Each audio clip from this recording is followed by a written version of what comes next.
Ayan, mga madi, tingnan nyo yung rambutan namin, oh. Ayan, nagkandalaglag. Pagkatapos ng ganyan po talaga pag nadaanan ng bagyo. Ayan, sayang, oh. Sayang, dami. Daming nagkandalaglag na rambutan, mga madi, oh.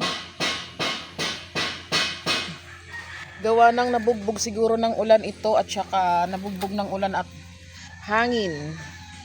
Kaya ayan, nagkandalaglagan siya.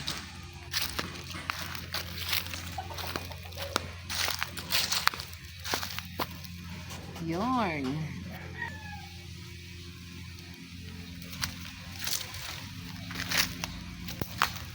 Sayang.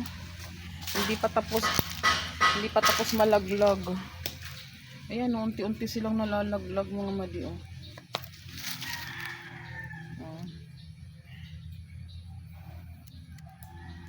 Baka maubos yung ang bunga ng rambutan na to sa kalaglag. Oh. Sayang.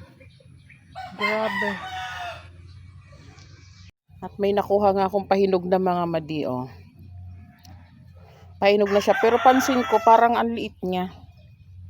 Maliit siya.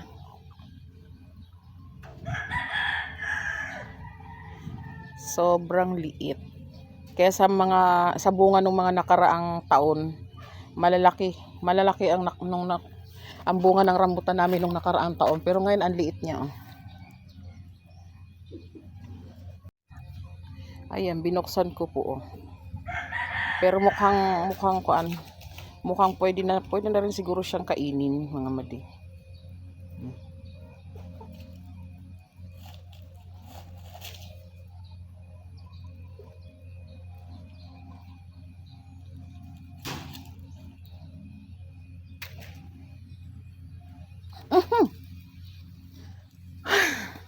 Sayang, nalaglag po.